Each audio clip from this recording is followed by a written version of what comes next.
इंसान को ना हमेशा छोटी छोटी गलतियों से बचना चाहिए, क्योंकि ठोकर हमेशा पत्थर से लगता है, पहाड़ से नहीं। हेलो दोस्तों, मैं हूँ राहुल कुमार और आज इस वीडियो में हम लोग मैथ के कुछ छोटी छोटी गलतियों के बारे में सीखेंगे कि कहाँ पर हम मैथ के सवाल बनाते समय गलती करते हैं और वो गलती कहाँ पर हमें नहीं करना चाहिए। तो इस वीडियो को अंत तक और ध्यान से ज़रूर देखिएगा। तो देखिए, यहाँ पर हमारा सवाल है कि 9/3, उसके बाद कोष्ठ में है 2+1, उसके बाद कोष्ठ 1 है। तो इसी सवाल को मैं 2 बार लिखा हूँ और यह जानते हैं 2 तरीक़ा से बनेगा, एक गलत तरीक़ा से बनेगा और एक सही तरीक़ा से बनेगा।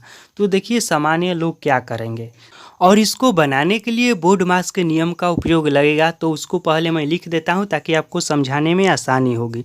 तो देखिए, बोर्डमास का नियम यह कहता है कि सबसे पहले कोष्ठक को सॉल्व किया जाता है, जो भी कोष्ठक रहेगा जिसे ब्रैकेट कहा जाता है। ठीक, तो सबसे पहले हम कोष्ठक को सॉल्व करेंगे, उसके बाद का काम करेंगे, का के बाद भागा का काम करेंगे, उसके बाद गुणा का, उसके बाद जोड़ का और अंत में घटाव का काम करेंगे। यह बोर्डमास का नियम कहता है और इसी नियम से ऐसा प्रश्न बनाया जाता है। तो देखिए, यहाँ पर जो हमारा यह प्रश्न है यह क्या है, 9/3 है, उसके बाद कोष्ठ में 2+1 है, कोष्ठ 1 है।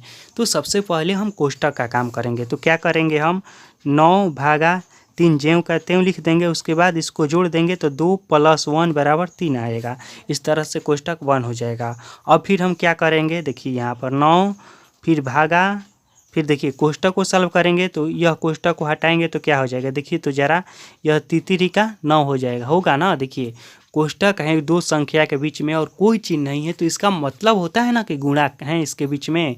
तो हम कोष्ठक को हटाएंगे तो क्या हो जाएगा, तितरी का 9 हो जाएगा, यह हो जाएगा ना, तितरी का 9। उसके बाद देखिए, अब भाग है तो हम क्या करेंगे यहाँ पर, और भागा का चिन्ह गुणा में हो जाएगा और यह वाला अंक पलट जाता है, यह तो आप लोग जानते हैं। तो यह 9 जो है तो यह हो जाएगा 1/9, तो ऊपर नीचे है तो कट जाएगा, बराबर हमारा आंसर आया 1, इस तरह से।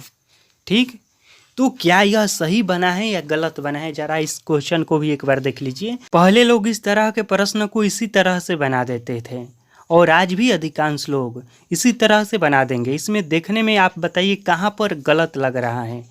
देखिए, एक तरीका और भी है जिसको मैं इस प्रश्न में बनाऊंगा और बताऊंगा। तो देखिए, यहाँ पर मैं क्या करता हूँ, यहाँ पर 9 है तो 9 ज्यों का त्यों लिखता हूँ, बीच में भागा का चिन्ह है तो भागा का चिन्ह लिखता हूँ, या 3 है तो 3 लिखता हूँ और कोष्ठक को पहले सॉल्व करना है ना, तो कोष्ठक को पहले सॉल्व करता हूँ तो 2+1 = 3 आता है, तो यहाँ पर मैं 3 लिखता हूँ। ठीक, यहाँ तक बात क्लियर हो गया। अब जरा सा आप सोचिए, देखिए जब 2 अंक रहता है, केवल कोई तीसरा अंक नहीं रहता है, केवल 2 अंक रहता है, इस तरह से मान लीजिए 2 है अंक और इस तरह से कोष्ठक में कोई अंक है, तो इन दोनों के बीच में कौन सा चिन्ह है आप बताइए।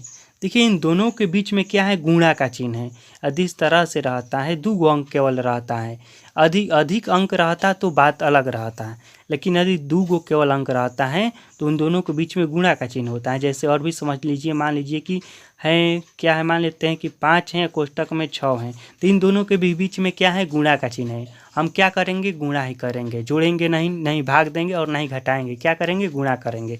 तो हम क्या पाते हैं कि जब केवल 2 अंक रहता है तो उन दोनों के बीच में गुणा का चिन्ह रहता है, कोष्ठक रहता है, तो गुणा का संबंध होता है। तो इसका मतलब क्या हुआ, यदि 2 अंक रहेगा और उसके बीच में कोष्ठ रहेगा तो हम कोष्ठक नहीं मानेंगे, क्या मानेंगे, गुणा मानेंगे, क्या मानेंगे, गुणा मानेंगे। तो यहाँ पर देखिए, यह 9 है, यह भागा है, यह 3 है और गुणे 3 है, इस तरह से भी तो हम कह सकते हैं। बात तो एक ही है ना कि इस कोष्ठक के बदले में हमें क्या मालूम चलता है, गुणा ही ना मालूम चलता है कि गुणा ही ना करना है, तो हम इस तरह से कर दिए।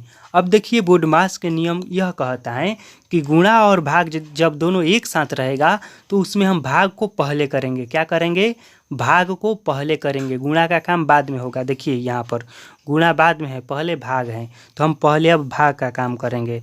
तो हम पहले 9 में और 3 से भाग देंगे, उसके बाद जो आएगा उसमें से गुणा का काम करेंगे। तो पहले हम 9 अब भाग है तो यह गुणा में बदल जाएगा, 1/3 करेंगे, उसके बाद गुणे 3, इस तरह से करेंगे। समझ में आया क्यों? देखिए पहले भाग का काम करेंगे तो हम पहले 9 में 3 से भाग देंगे, तो इस तरह से भाग दिया जाता है। पहला वाला अंक का जेम करते हुए लिखा जाता है और भागा का चिन्ह गुणा में बदल जाता है, उसके बाद वाला अंक बदल जाता है, पलट जाता है। तो यह पलटेगा तो हो जाएगा 1/3, इस तरह से हो गया। इसके बाद गुणा है तो गुणा हो गया, उसके बाद 3 है तो 3 हमने जेम करते हुए लिख दिया। तो अब देखिए 3 से यह कट जाएगा 3 बार में, 3 का 9। तो अब ऊपर में क्या बचा है? एगो 3 यहाँ पर बचा है, एगो 3 यहाँ पर बचा है, यानी कि 3 का 9 गुणा करेंगे तो 9 आएगा आंसर। यानी कि एक ही प्रश्न का 2 आंसर आ गया, एक का आया 1 और एक आया 9। इसमें से कौन सही है कौन गलत है आप बताइए, कमेंट करके हमें ज़रूर बताइएगा कि इसका कौन सा आंसर सही है और कौन सा आंसर गलत है। तो जानते हैं इसका कौन सा आंसर सही है?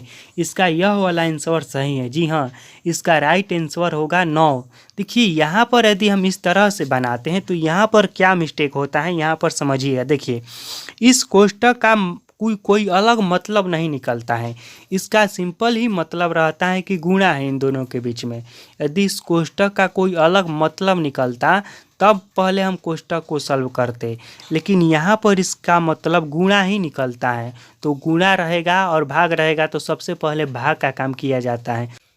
यह बोडमास का नियम है और यह तो आप लोग भी जानते हैं। तो इसलिए इसका जो एक आंसर है यह गलत है और इसका राइट आंसर होगा 9। तो इस तरह के जो भी प्रश्न रहेगा ना तो उसको इसी तरह से बनाइएगा। और हाँ, इस प्रश्नों को आप अपने दोस्त के साथ भी शेयर करके पूछ सकते हैं, उससे बनवा सकते हैं। अधिकांश आशा है कि वह इस तरह से बनाएगा, जो कि यह तरीका गलत है। तो अगर यह वीडियो आपको अच्छा लगा होगा तो वीडियो को लाइक कीजिए और हमारे चैनल पर पहली बार आए हैं तो हमारे चैनल को ज़रूर सब्सक्राइब कीजिए और बेल आइकन को प्रेस ज़रूर कीजिएगा ताकि आने वाले वीडियो सबसे पहले आप तक पहुँचे।